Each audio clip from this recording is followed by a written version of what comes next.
नमस्ते। आज चाहिँ म है फर द फर्स्ट टाइम मेरो लाइफमै यो बनाउन जाँदैछु कि ल्याम्ब स्याङ्क्स भन्छ यतातिर चाहिँ है। हाम्रो नेपालीमा सायद भेडाको पिडौला खुट्टाको भाग हो क्या, पिडौला भन्छ यसलाई। एकचोटि ट्राई गरी हेरौँ न कस्तो हुँदो रहेछ भन्यो है। अनि त्यही भएर एकचोटि ट्राई गर्नु पर्यो भनेर म लागेको छु। म एक्लै छु आज चाहिँ, बुढीको काम छ। त्यसले बुढी आउनुभन्दा अगाडि चाहिँ मैले यो बनाएर चिटिक्क मिठो तरिकाले बनाउन सक्छ सक्दैन हेर्दैछु म है। तर यो पाक्न अलिक टाइम लाग्छ भन्ने सुनेको थिएँ, त्यसैले म यसलाई चाहिँ अलिकति स्लो टाइपले अलिक लामो समयसम्म राखेर पकाउने ट्राई गर्छु। सो यो हेरौँ है त कस्तो हुँदो रहेछ ल। है त साथीहरू, पहिला यसलाई अलिकति सिजनिङ गरौँ है। ठुलो पिस छ, यो पाक्न कति टाइम लाग्छ होला है।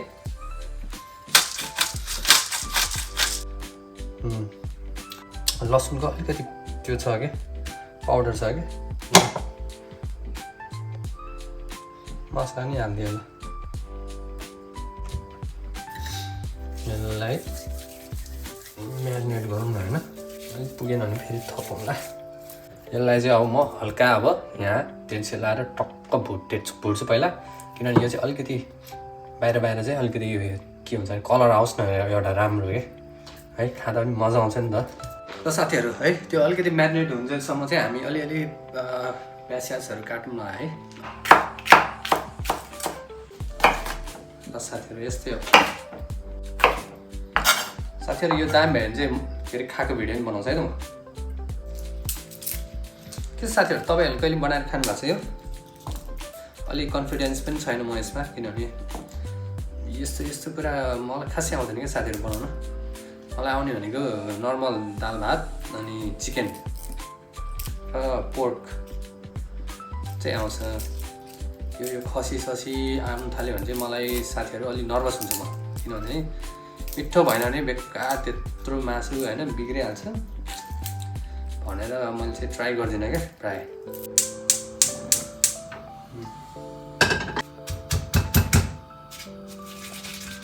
साथीहरू पहिला चाहिँ अलिकति तेल हालौँ है त, यसलाई अलिअलि मसलाहरू पनि हालौँ क्या हो गरी होइन। लाच्छा दुईवटा टिप्दै गयो साथीहरू। ल यो पनि हालिदिएँ, पनि हालिदिएँ, जे छ त्यति हालिदिउँ मैले त साथीहरू। लगाइदिउँ, हालिदियो त साथीहरू। ल चाहिँ पर्ला ल साथीहरू, मैले अलिकति पल्टाइदिएँ है त। अब यस्तै पहिला चाहिँ यस्तो गरौँ अनि अहिले छोडिदिउँ ल। पानी त खाऊ ल।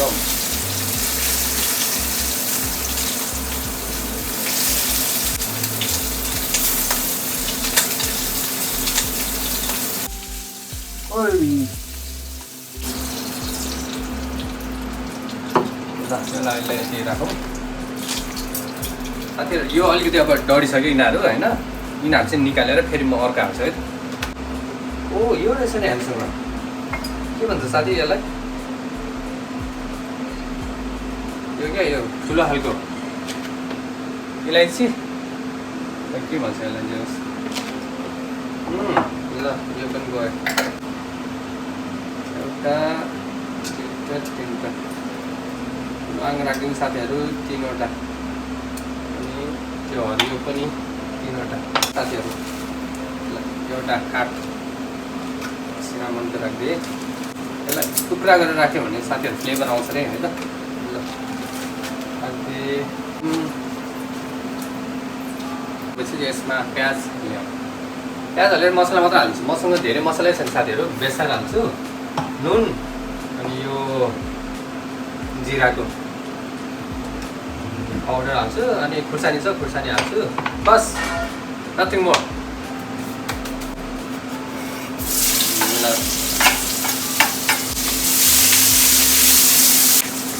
अनि चाहिँ के हाल्यो त साथीहरू? लसुन पनि यतिकै काटेर हालिदिउँ क्या हो, काटिदिएँ। मसला हाल्दा चाहिँ एउटा के कुरा याद राख्नु पर्यो भने साथीहरू, आगो चाहिँ अलिक कम हुनुपर्छ है, किनभने मसला डढिहाल्छ कि। पहिला चाहिँ मैले राखेँ जिरा धनियाको पाउडर है त।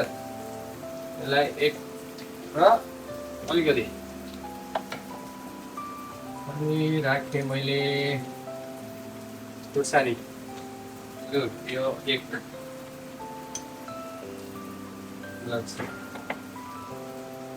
अनि अब यो नुन चाहिँ अहिले एकछिनमा पनि थप्नुपर्छ होला ल एक एन्ड हाफ अरू बेसार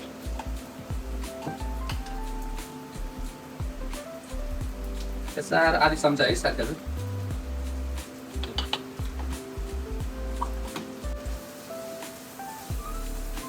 मजाले चलाइदिउँ डढ्नु भएन है साथीहरू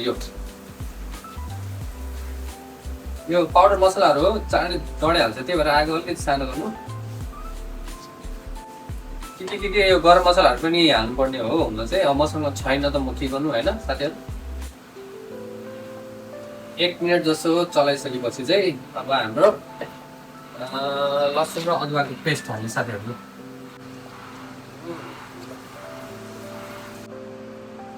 यो हल्का जस्तो पाकेपछि चाहिँ हामी गोलबाट हालिदिने साथीहरू जे पर्ला पर्ला है त ल साथीहरू है त अलिकति यसको र स्मेल गइसक्यो होइन मिठो बास्ना आइरहेछ अब गोलबाट हालिदिउँ मलाई पुग्छ होला है साथीहरू यति गोलबाट हाले पुग्नुपर्ने हो अब गोलबाट मजाले पाक्नु पर्यो साथीहरू त्यसको लागि चाहिँ म अलिकति छोपिदिनु पर्ला जस्तो हो छोपेर अनि अलिकति आगो पनि बढाइदिउँ होला थोरै ल यतिको भयो भने यो अलिक पहिला गलोस् है साथीहरू दही राखिदिनु पऱ्यो क्या 1 चम्चा है धेरै त होइन थोरै ल यति राखिदिनु त ट्राई गर्नु पऱ्यो क्या यो सब कता कता देखिरहेको हो प्रायः मान्छेले हालेको है एकचोटि आफू पनि ट्राई हालौँ न त कस्तो रहेछ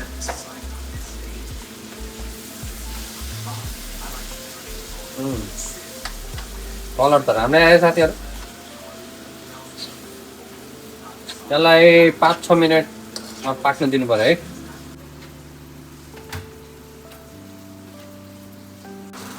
त साथीहरू हेरौँ है त यो मजाले पाकिसकेको छ यसले तेलसँग ठ्याक्कै फुट्यो क्या यो अब यसमा चाहिँ के गर्ने भन्दा चाहिँ अलिकति खिच्छु म अझै पनि खिच्न चाहिँ साथीहरू अग्निको है त यो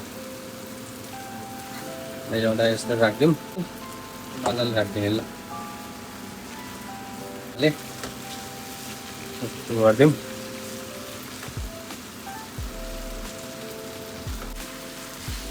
अब साथीहरू यसलाई पानी राखेर म 2 घन्टा जस्तो छोडिदिन्छु ल जे पर्ला पर्ला सानो हिटमा त पानी गयो त ल साथीहरू कहाँसम्म भन्दा चाहिँ यसलाई ठ्याक्कै छोपिदिनु पर्यो म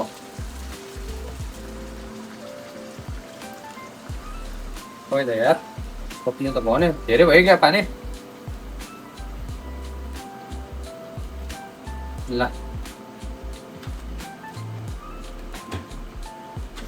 अब मैले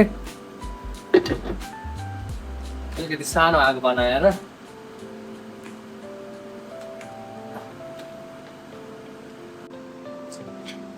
साथी हो होइन अब चेक गरौँ है त किनभने 2 घन्टा जस्तो भइसक्यो क्या लो हिटमा पकाएको हेरौँ है त ल हेरौँ त कस्तो भएछ त अब चाहिँ ठिकै छ नि मासु चाहिँ पाकेन अब त्यो चाहिँ थाहा भएन साथीहरू तर अब यस्तो हेर्दा चाहिँ यो हड्डीबाट निस्किसकेको छ त्यो हिसाबले चाहिँ पाकेको छ कि जस्तो लाग्छ मलाई पाकेको छ यार साथीहरू सट्टै जान्छ नाइस साथीहरू म चाहिँ के गर्छु भने यो झोल चाहिँ अलिकति पातलो भएर रहेछ यो अब सुपलाई चाहिँ अलिक सस बनाउँछु है त मासु लगभग पाकिसक्यो हिँड्दो यहाँ हड्डीभन्दा तलतिर आइसकेको छ अनि नाइस आउँछ नि है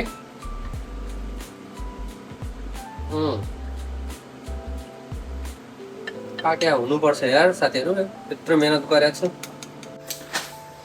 साथी ब्लेन्ड गर्नेमा हालिदिउँ है त यो यसको झोललाई है।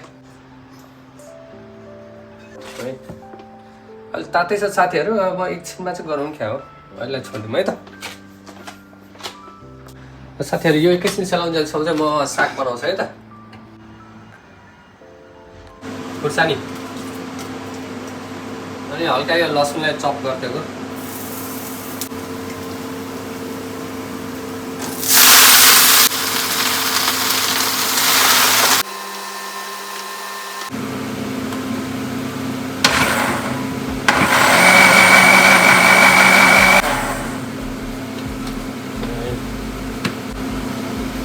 साथी यसलाई फेरि एकलट पकाउने भन्नाले तताउने, अनि यो अलिक बाक्लो हुन्छ नि त। अब त्यसमा केही पनि छैन, अनि त्यसमा चाहिँ अनि फेरि यो मासु छोपिदिने भन्नाले त्यसैमा चलाउने। त्यो गरेर चाहिँ मिठो होला है यो चाहिँ सायद। ल साथीहरू त्यतिन्जेल खै यसमा अब नुन हालौँ है त अलिकति।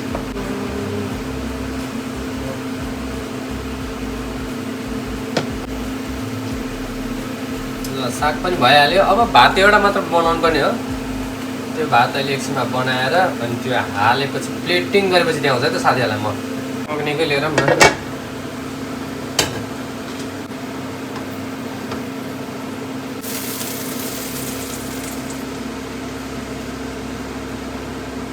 ल साथीहरू अब यसैमा हाल्ने है त। मैले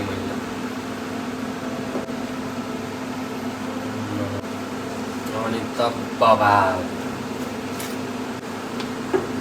यसलाई यतिको राख्छु। म अहिले प्लेटिङ गर्ने बेलामा देखाउँछु है त साथीहरू। सो अब मेरै बुढी आउँछ अहिले आधी घन्टा पछि।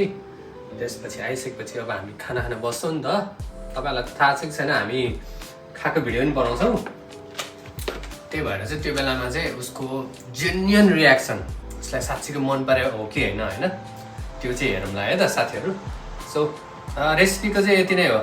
मैले फर्स्ट टाइम ट्राई गरेको।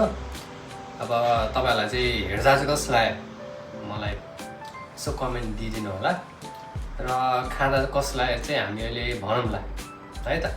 सो यो भिडियोमा यति नै, अनि अर्को भिडियोमा अब चाहिँ खाएको देखाउँला र त्यसमा चाहिँ रियाक्सन देखाउँला है त तपाईँहरूलाई यो के भयो भनेर।